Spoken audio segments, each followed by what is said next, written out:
জোর লড়াই। উত্তরবঙ্গে মাটি কামড়ে প্রচারে মমতা বন্দ্যোপাধ্যায়। প্রথম দফার ভোটে প্রচারের ঝড়। আজ উত্তরবঙ্গে জোড়া সভা করবেন তৃণমূল নেত্রী। আমাদের সঙ্গে রয়েছেন প্রতিনিধি আবির।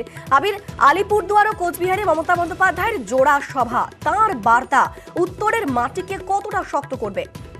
এবং কোচবিহার এবং আলিপুরদুয়ার দুটো নিয়ে তৃণমূল কংগ্রেসের তরফ থেকে তাদের প্রচারে ভীষণ রকম ভাবে জোর দেওয়া হচ্ছে। এবং তুমি জানো যে কোচবিহারের মতো জায়গাতে ইতিমধ্যেই নরেন্দ্র মোদী তিনি সভা করে গিয়েছেন। আজকে রাসমেলা ময়দান, যেখানে মমতা বন্দ্যোপাধ্যায় সভা করবেন, বলাই হয় যে কোনো রাজনৈতিক দল তাদের সাংগঠনিক দক্ষতা বা শক্তি বাড়ানোর জন্য এই ময়দানকে তারা বেছে নেন।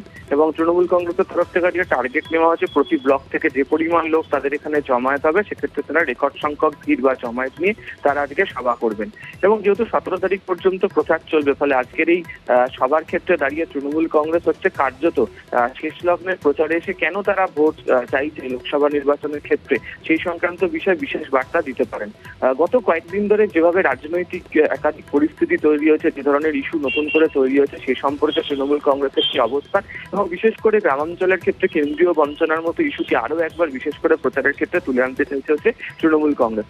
অন্যদিকে আলিপুরদুয়ারের ক্ষেত্রেও তাই, যেখানে হচ্ছে চা বাগান একটা মস্ত বড় ফ্যাক্টর। যে চা বাগানগুলোতে পঞ্চায়েতে তৃণমূলের ফল ভালো হলো, লোকসভা বা বিধানসভার ক্ষেত্রে তৃণমূল কংগ্রেসের ফল অত্যন্ত যে সন্তোষজনক এমনটা নয়। এই পরিস্থিতিতে দাঁড়িয়ে সেখানকার মানুষের কাছে যে তারা পাশে রয়েছেন, কি কাজ করেছেন, সেই ইস্যুগুলোকে সামনে রেখে আজকে সভা করতে চলেছেন মমতা বন্দ্যোপাধ্যায়। বেশ, অবশ্যই আমাদের সেই সভার দিকে নজর থাকবে। মমতা বন্দ্যোপাধ্যায় কি বলেন, অবশ্যই সেই বার্তা দিকেও নজর থাকবে।